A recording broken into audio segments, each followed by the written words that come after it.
Welcome to our deep dive. Today, we're really getting into how revolutionary theory turned into political reality. We've got this fascinating set of sources here tracing the journey of Marxist ideas, but focusing, specifically on Vladimir Lenin and what's often called the Russian experiment. Exactly. And our mission for you today is basically to unpack how this theoretical framework got adapted, maybe even fundamentally reshaped, and then put into practice. We'll also look at the ripple effects, both immediate and long-term, globally, from this first real attempt, the world's first, to build a communist state.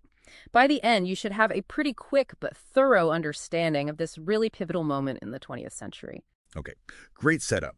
Yeah. So let's dive right into the background. What was the situation? What did this simmering unrest really mean for Russia? Because in the early 20th century, Russia was really teetering, wasn't it? A largely agrarian economy, huge class divides, and a czarist regime that seemed, frankly, pretty weak, barely holding things together. Then World War I comes along and just throws fuel on the fire, right? True. Making everything worse, multiplying the discontent everywhere. Absolutely. And what's so critical here, I think, is understanding Lenin's strategy. He's developing this from exile, in Switzerland.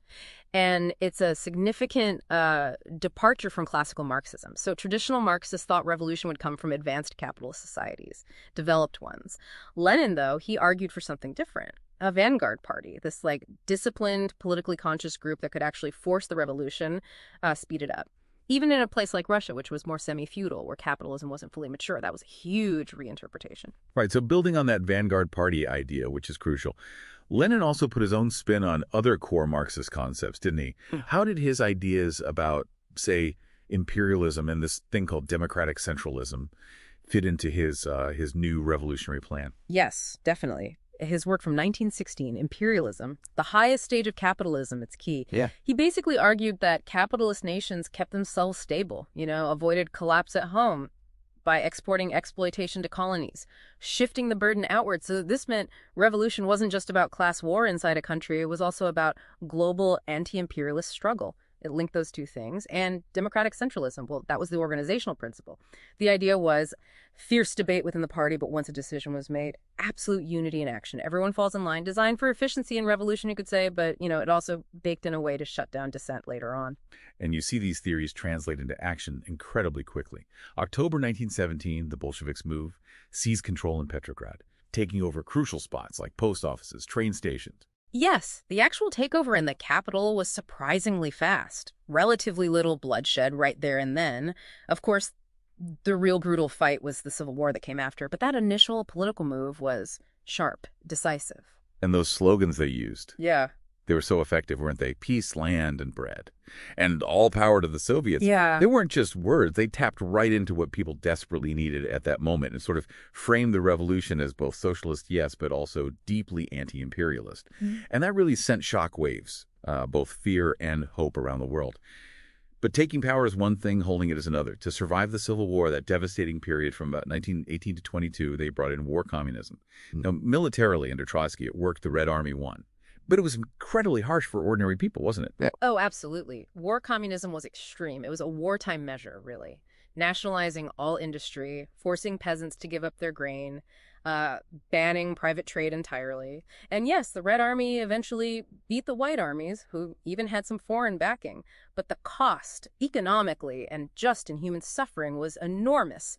Famine, massive unrest. It forced Lenin's hand, actually. Which brings us to the new economic policy, the NEP, started in 1921. That seems like a pretty big U-turn, allowing some private trade, small businesses back. It was a major shift. Lenin himself famously called it state capitalism on a socialist foundation. A bit of a mouthful, but telling. It was basically a tactical retreat, a pragmatic step back from total state control because they had to stabilize the economy.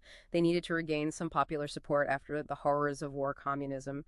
It really shows Lenin's flexibility, his willingness to bend ideology to meet immediate practical needs, even if it looked like a compromise. So alongside these economic shifts, the early Soviet regime had these grand plans, didn't it? Trying to reshape society, entirely promoting education, women's rights, pushing secularism. But at the same time, they set up the Cheka, the secret police, and relied pretty heavily on repression, censorship, kind of laying the groundwork for the authoritarianism that deepened later. And if you zoom out, looking at Lenin's legacy after he died in 1924, It's incredibly contentious, isn't it? For some, he's this hero, the champion of the oppressed worker. For others, he's the one who crushed early democratic possibilities, paving the way for dictatorship. But what's undeniable, I think, is that he took Marxism off the page, out of theory, and turned it into a real functioning governing ideology that just dramatically shaped the entire 20th century. And the global impact was just huge. You see this Russian experiment immediately lighting fires elsewhere, inspiring communist movements. You mentioned China, Vietnam, Cuba. Plus, they created the Comintern explicitly to export revolution. And the flip side, massive fear in the West, the Red Scare. Capitalist nations were terrified it would spread. Yeah, it's that duality. The Soviet Union became, for decades, this potent symbol, hope for many oppressed groups, certainly, but also, a stark warning, a cautionary tale about where revolutionary power could lead, the dangers, the unintended consequences. So, wrapping up, we've traced how Lenin really grabbed a radical theory, adapted it fiercely, and through sheer force of action, built something entirely new, a state that echoed across the globe. Which leaves us and you with a really important question to think about.